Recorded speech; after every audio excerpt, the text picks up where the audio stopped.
Estoy justo ahora con el maestro Carlos Aganzo, un periodista que también escribe poesía y que ha investigado bastante sobre dos nexos que parecen imposibles, que son la poesía mística de China y de Oriente, representados respectivamente en cuanto a Occidente con Bernardo de Claraval y en Oriente con Xiong Tu. Y bueno, son dos hallazgos que me parecieron impresionantes porque en primera, maestro, me cuesta mucho encontrar poesía mística o que es cercana incluso a lo ascético, Actual. pero con la salvedad de no caer en lugares comunes o que pareciera que la fórmula ya está hecha, ¿no? Entonces, a mí me sorprendió gratamente el libro al encontrar que los momentos luminosos, la luz que se muestra, no es cualquier luz, ni es una luz que es del dominio de todos, sino que me parece que es una luz que se ha cultivado y que se ha trabajado bastante, y que entre ambos... una Coca-Cola, por favor. Gracias. Y a mí tráeme otra igual.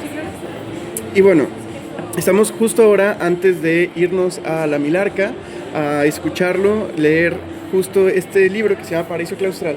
Y bueno, yo tenía acá varios apuntes sobre esto de la escritura del libro, y quería preguntar, antes de empezar a grabar, estaba platicándome el maestro Carlos, que ha sido un vínculo importantísimo para poder trabajar estos temas de San Juan de la Cruz, y también sé que usted pertenece a la Academia de San Juan. Que acabamos de nombrar a Janet Clarion, juglar de la Academia de San Juan de la Cruz. ¡Qué maravilla! Este sábado. Este sábado pasado es la primera mujer, bueno, la primera que no es española. Sí, hay algún otro que es español, pero lleva 40 años viviendo en España, Alfredo Pérez Alencart. Pero es la primera mujer juglaresa de la Academia de San Juan de la Cruz, ella, que vive en América y que hemos conectado perfectamente. Y San Juan de la Cruz sigue siendo un poco el nexo. Bueno, San Juan de la Cruz está en toda mi vida, desde que llegué a vivir a Ávila, pues vive conmigo permanentemente. Y de hecho aquí está en muchos lugares, está en Xi Kong Tu y está, por supuesto, en Bernardo de Claraval, pero está sobre todo en la métrica, porque cuando yo dije, ¿cómo puedo hablar de un poeta chino, de sus metros y en español? ¿Y cómo puedo hablar de Bernardo de Claraval, que escribe en prosa, en poesía? Y vino San Juan a decirme, es muy fácil, escribir en decasílabo, que es lo que yo he hecho toda la vida y he dominado, ¿no?, como los grandes maestros, y eso no te va a fallar. Con lo cual, ya en la forma están los dos unidos, porque son 24 poemas de 24 versos cada uno, cada parte, escritos en endecasílabo, que yo creo que sería, si para Bernardo de Claraval fue la prosa, para Xi Kong Tu fue la poesía china, en ese el sí, que es una forma de expresión que él tiene, la mía, para poder hablar con los dos, es el endecasílabo. Entonces, digamos que ¿dónde está San Juan? En la forma. Por supuesto. Y yo también me quedé pensando, la estructura de los poemas es idéntica de uno al otro en cuanto a estructura. Son cada uno una estrofa de 2 versos, cada una en decasílaba, cada verso en decasílabo. Y yo estaba también pensando cómo se podría trabajar esta incorporación de 2 culturas para asimilar la nuestra. Por ejemplo, pues nosotros hablamos una misma lengua, pero me parece que la escritura, tanto en México como en España, después de los 30s, 40s, se bifurcó totalmente, y nosotros nos quedamos en una época posvanguardista, y España me parece que ha sido bastante más conservador, pero al mismo tiempo más, pues no sé si decir la palabra sabio, pero sí me gusta pensarlo cauteloso.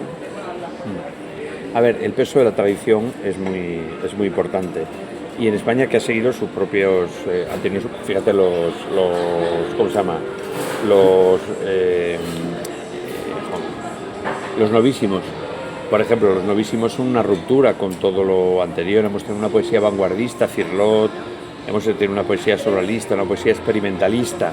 Ahora, después de todas esas escuelas, el sustrato de los viejos maestros, y muchos de los viejos maestros, vamos a llamarlos por su nombre, castellanos, Fray Luis de León, San Juan de la Cruz, Jorge Manrique, ese sustrato ha permanecido. Cuando llega un poeta moderno, modernísimo, como Claudio Rodríguez, Zamorano, tiene también todavía ese sonido antiguo, es que por mucho que hayamos querido cambiar, y hemos cambiado y nos hemos modernizado e incluso nos hemos descafeinado, nos hemos vuelto locos, al final ese sustrato ha permanecido y en los poetas de hoy permanece. Desde luego en la escuela castellana a la que creo que yo pertenezco, nunca se ha dejado, nunca hemos estado lejos de ese modo de hacer. Es cierto que en América pues hay unos movimientos desde Rubén Darío en ese modernismo, y luego fíjate todo lo que César Vallejo influye en toda América y sigue influyendo en la escritura. Ha llevado por otros territorios, ¿no? La poesía, y a veces la ha alejado de la vieja escuela de Sor Juana Inés de la Cruz o de quien queramos, ¿no? Pero tampoco creo que aquí se haya sido tan ajeno a eso. De hecho, creo que este libro se va a escuchar muy bien aquí, entre Oriente y Occidente, porque realmente entre Oriente y Occidente está más América que España. México mira con todo el Pacífico a Oriente, está al lado, es Oriente, y sin embargo el Atlántico es puro Occidente. Entonces ese diálogo, yo creo que aquí, a pesar de que las tendencias, las escuelas y todo eso no se ha perdido nunca ni se va a perder, y yo creo que se va a entender, ¿no? Y se seguirá escribiendo, porque hay poetas mexicanos actuales, y los ha habido en las generaciones anteriores, mexicanos, por no decir iberoamericanos, todos, que siguen en esa gran línea de la gran cultura, en el fondo es latina, o sea, viene de los griegos y de los romanos, ¿no? Y esa es nuestra cultura, y eso no se va a desatender nunca. Hablando de griegos y romanos, me pareció también en la estructura de los poemas de Paraíso Claustral, esta forma que se utilizaba antes del espíritu fuerte y espíritu suave, en el que un verso pesa más que el que viene, y luego así consecutivamente. ¿Qué tanto se alimenta Paraíso Claustral también de estas estructuras antiguas como el epigrama o como... Y bueno, no nada más Paraíso Claustral, sino su obra maestra. Me encanta que digas esto, porque es algo que yo no quisiera que se notara, pero quisiera que estuviera ahí. O sea, es un homenaje a los clásicos, a los grandes clásicos grecolatinos. A mí me gustaría que la gente leyera estos poemas como lo que son, escritos hoy en día. O sea, no son poemas que rinden homenaje a Horacio o a Ovidio, no. Ahora, en mi forma de entender lo clásico, que es lo verdaderamente moderno, porque siempre es moderno lo clásico, siempre se va anticipando a todo, me gusta que eso quede de un modo como en segundo plano. No quiero que eso sea lo principal, pero me gusta que esté. Y entonces yo lo trabajo muchísimo, ¿no? Para que todos, me encanta que lo hayas descubierto, digamos, pero no, el objetivo no es que se vea, o sea, el objetivo es que se sienta por dentro, como un latido antiguo, como algo que llevamos dentro, como algo que es nuestro, pero no que se manifieste en primer término, porque entonces nos apartaría un poco de lo que es lo que estamos haciendo aquí. Y lo que estamos haciendo aquí es lo que soy un poeta de hoy, que ha estado encerrado en el mundo de la pandemia, que vive en un mundo convulso, como el que estamos, lleno de oscuridad, que busca la luz, que busca respuestas un poco más allá de las cosas, que busca un no sé qué que quedan balbuciendo, que diría San Juan. Hoy. Entonces no me gustaría que el protagonista fuera lo de ayer, pero sí me gustaría que estuviera presente para decir, yo estoy en esta tradición, pero esto es lo que yo digo hoy, porque todo lo que digo en mi libro me ha sucedido a mí, y como me ha sucedido a mí, me gustaría que le sucediera al lector. Y mira, el rato que llevo aquí en Monterrey, los lectores que lo han leído me están diciendo, es que este libro, me lo acabas de decir tú mismo, este libro está escrito para mí. O sea, eso es lo que se trata, de que sea un autor de hoy que escribe para un lector de hoy, y que el lector de hoy reconozca en sí mismo ese eco de esas voces que lleva dentro, y muchas veces no lo sabe. son las voces que llevamos todos, pero no, como te digo, no quisiera que fuera lo principal. O sea, que me gustaría que estuvieran ahí latentes, ¿no? Como ese pulso secreto, ¿no? Que está. Porque lo que estamos hablando en realidad es del mundo de hoy, que es lo que nos toca hacer a cada poeta y a cada lector. Tenemos que interpretar el mundo de hoy, pero tenemos que hacerlo con la ayuda de los que estuvieron antes. Es un objetivo bellísimo y más bello todavía encontrarlo en el libro, este objetivo realizado. Yo estaba, cuando hojeé el libro por primera vez, sí tenía esta preocupación de que toda la estructura era similar en sí misma, y me acordé mucho de un poeta mexicano que justo es originario de Monterrey, Gabriel Said, que tiene estos sonetos en prosa, y me acordé muchísimo de esta estructura que funciona, y funciona bastante bien también acá, pero yo me cuestionaba mucho cómo rescatar estas dos tradiciones, no nada más porque son momentos históricos diferentes y geográficos, sino porque también llevan a, ¿cómo decirlo?, a objetivos diferentes, ¿no? Sí. En el caso de uno hay una especie de reencarnación o búsqueda de la infinidad a partir de la reencarnación, y en el otro la resurrección. Entonces me parecía que eran dos puntos irreconciliables, y en el último momento del libro, ya cuando se va a acabar el Está libro, la resurrección aparece y la reencarnación. y funcionan las dos. Y yo dije, ¿cómo hacer que Claraval hable sin contradecirse? Lo dice él, yo no lo Sí. digo, lo dice él. Entonces, no sé si sea mucho pedir que maestro nos leas este poema. ¿Leerlo? Sí. Sí. ¿Son gafas de ver? Así es. Vale. Entonces lo podría hacer. Es curiosísimo que no lo digo yo, lo dice Claraval, ¿no? No sé si con esta voy a poder ver. No veo con esta. No. Pero yo creo que la voy a poder ver aquí, sí. Sí, encarnación y reencarnación.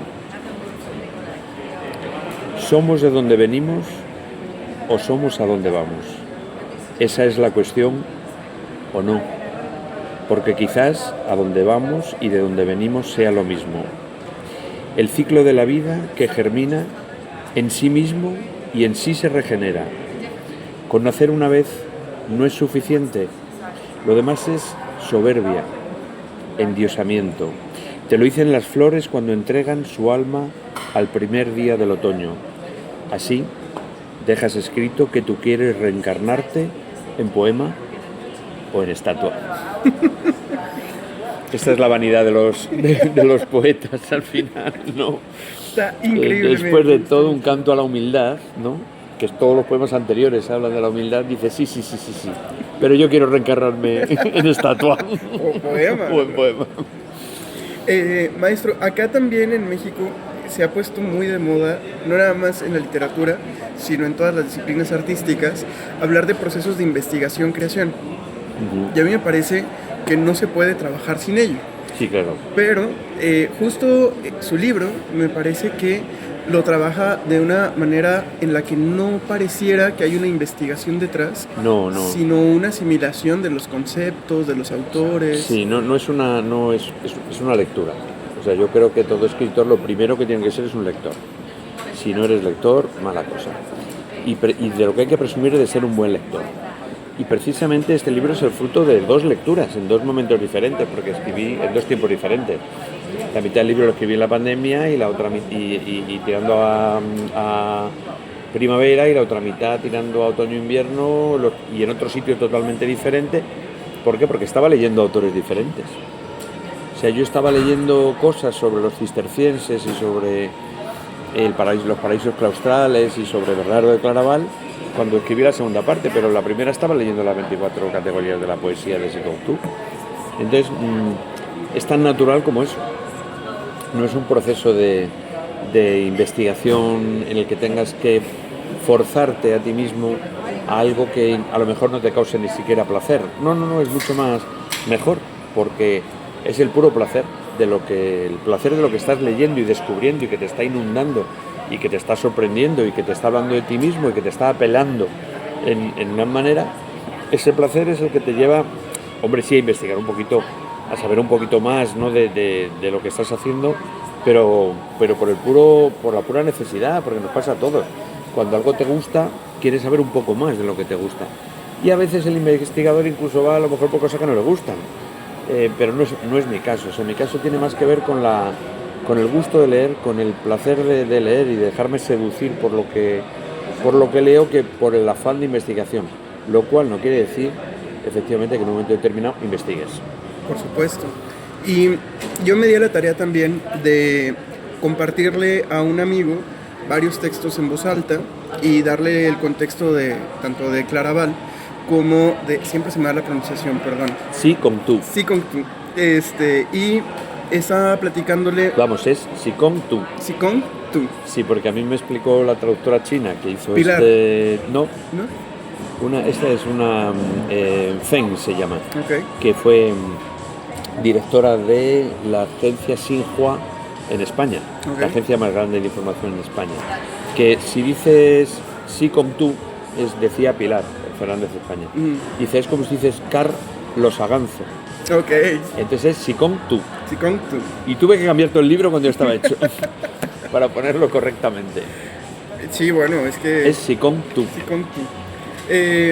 Yo también quería preguntar, pues también ya una duda como creador y editor sobre la arquitectura. ¿Eres poeta? Sí, es Bueno, sobre. qué gusto conocerte entonces. Muchas gracias, igual.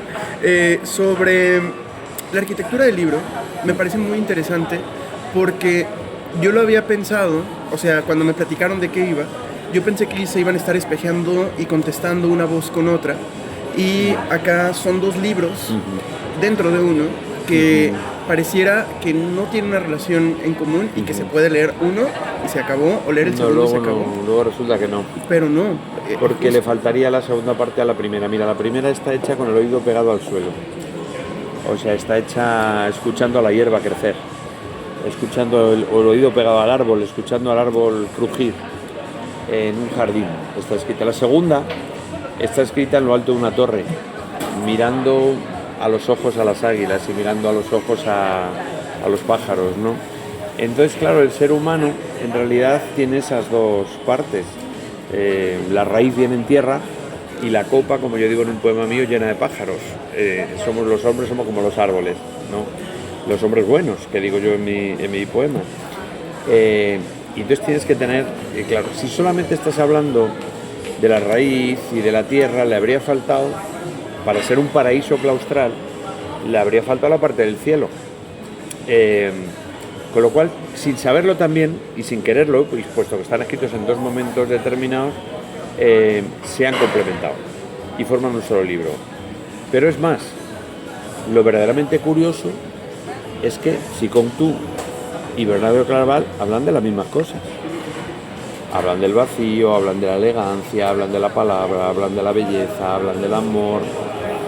Son maestros es naturales. Curioso, curiosísimo. O sea, podíamos haber hecho el libro como tú dices.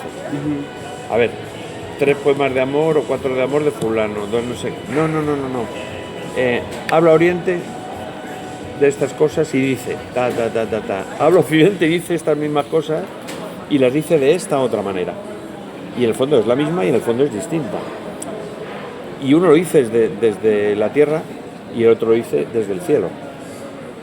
Y los dos juntos me parece que tengo la suerte de que ensamblen de una manera y nos hablen de lo que somos.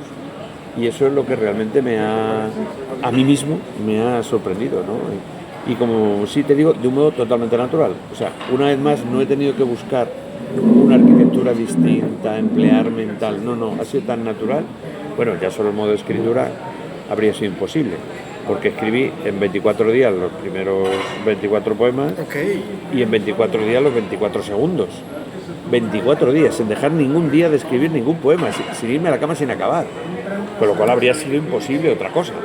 O sea, sobre todo lo que estamos hablando, hay encima una más que naturalidad. O sea, es que cada poema es de cada día, 24 días.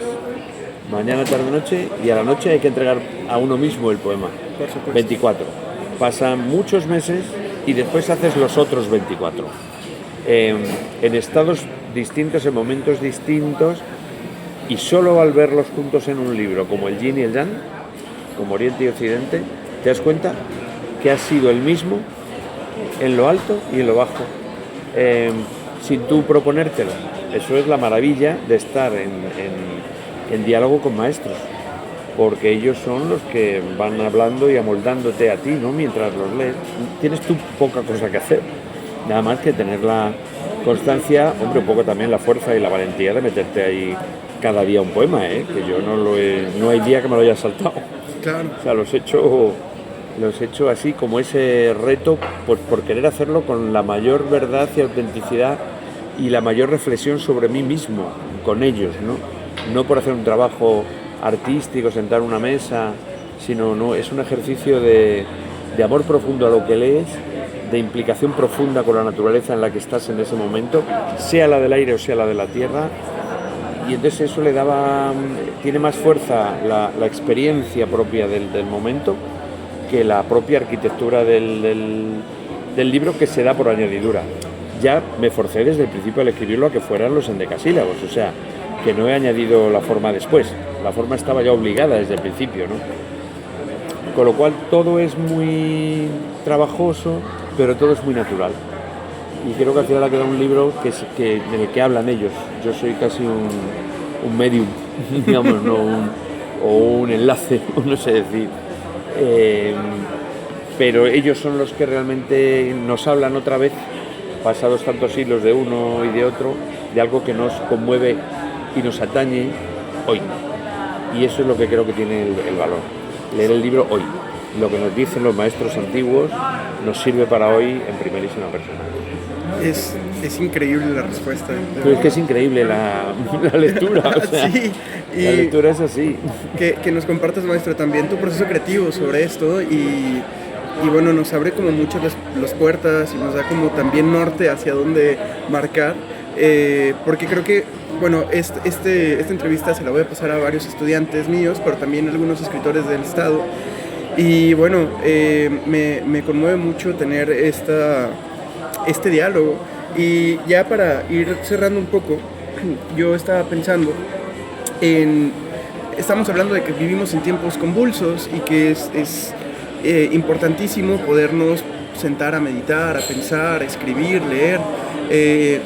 La misma Janet, directora de Vaso Roto, comentaba que la poesía es fundamental en este momento porque es la única manera que tenemos de callarnos un rato y escuchar al otro, lo que le está pasando.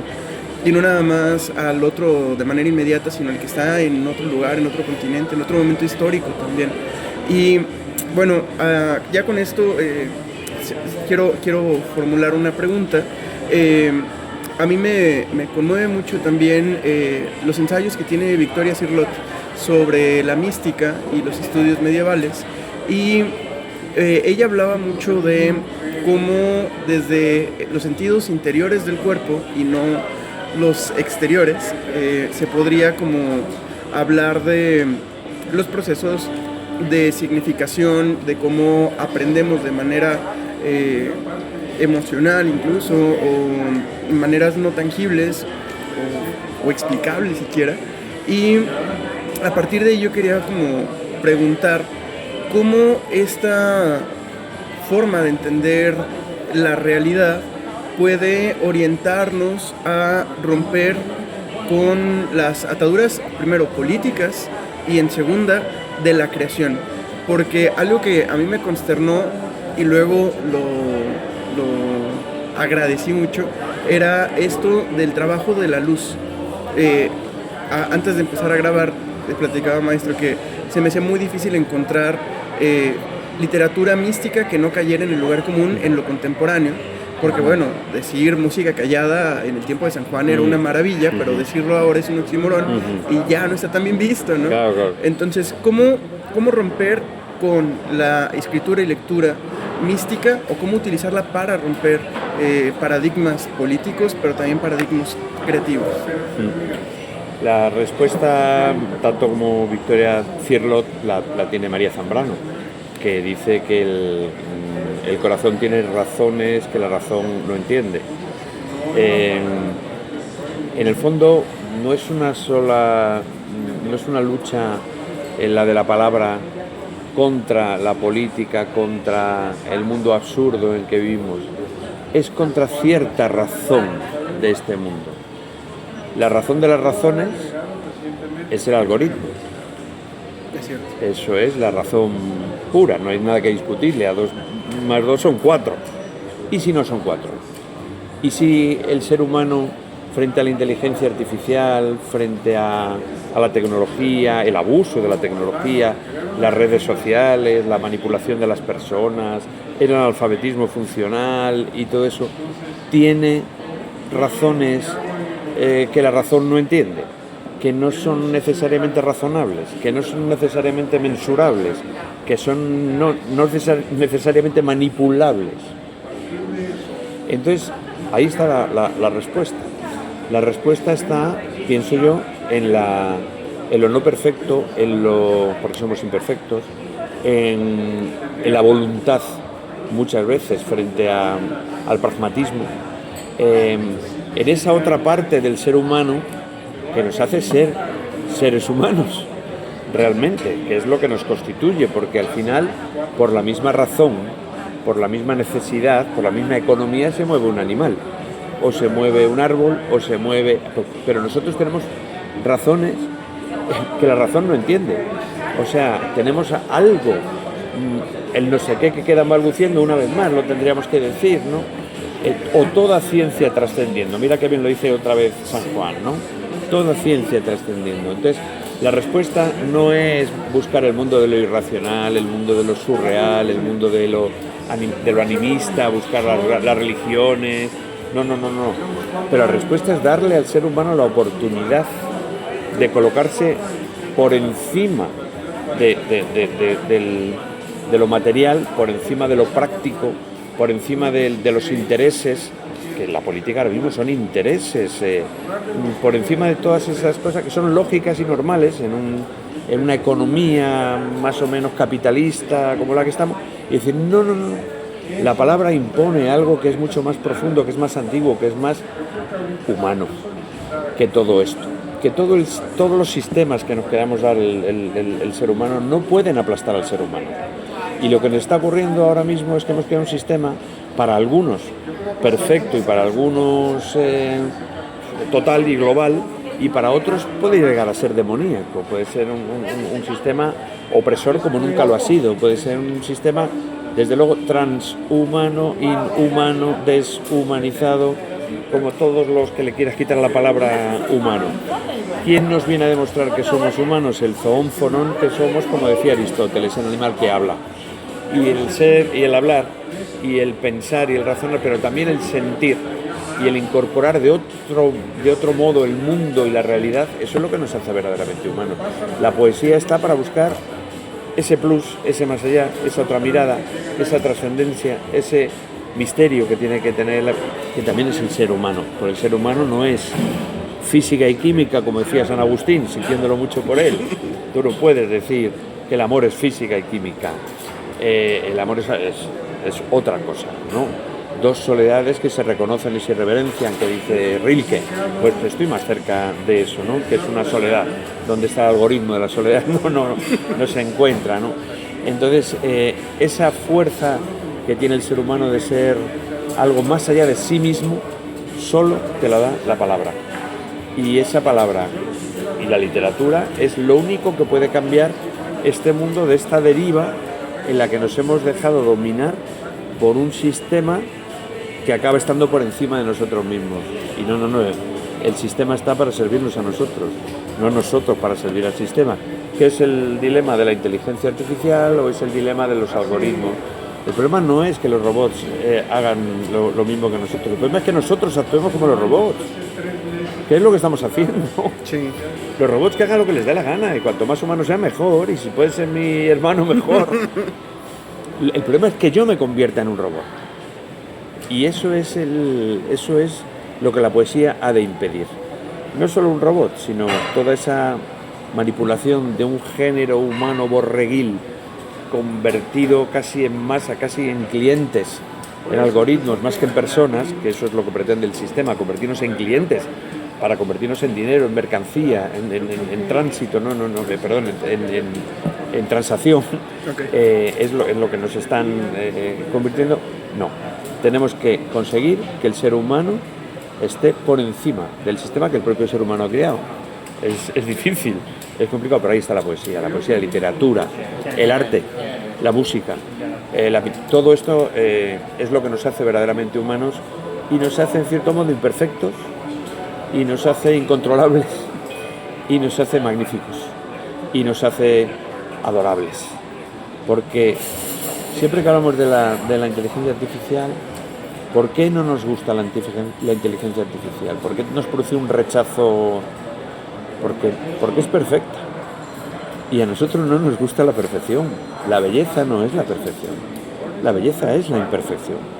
O sea, es la mezcla de elementos sobrecogedores y emocionantes que no la frialdad de la perfección, porque la perfección al final, si ya soy perfecto, pues ya me puedo morir, ya no necesito más. No, la imperfección siempre te hace desear todavía eso desconocido, todavía eso distinto, eso que hace a cada persona única y a cada gesto único y a cada expresión única, inventada, creada en ese momento, imperfecta, por supuesto. Por eso tengo tanta esperanza en la literatura, tengo tanta fe en la palabra y tanta fe en la creación y en la creatividad que creo que eso es imparable. Y verdaderamente no le tengo ningún miedo a la inteligencia artificial. Me parece un juego de niños, una tontería para entretenerse, así, pues eso, para pasar el tiempo. Y sí hay un peligro de que pases demasiado tiempo perdiendo el tiempo, pero también creo que no vamos a aburrir muy rápido ya nos hemos aburrido de muchas cosas, nos vamos a aburrir muy rápido también de esto y vamos a buscar a la otra persona, a la que amamos, con la que nos complementamos, con la que conversamos, con la que, no sé, somos seres humanos en definitiva. Soy bastante optimista en eso. Me he enrollado mucho. No, ha sido un diálogo pues repleto de luz, de verdad. Y bueno, me da mucho gusto poder no nada más entrevistarlo, sino compartir la entrevista. Y estoy encantadísimo. Va a estar muy bueno. Yo creo que es una invitación no nada más a leer Paraíso Claustral, sino también involucrarnos con todas las voces que conforman Paraíso Claustral.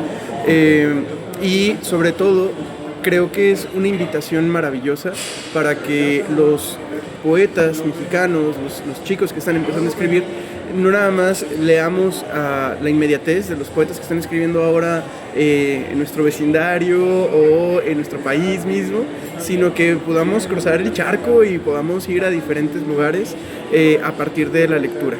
Y bueno, voy a cortar ahora la entrevista porque ya llevamos media hora. Trabajar. Y bueno, le agradezco muchísimo de nuevo. Un gustazo. Muchas gracias. Querido. Muchísimas gracias. Ha sido un placer.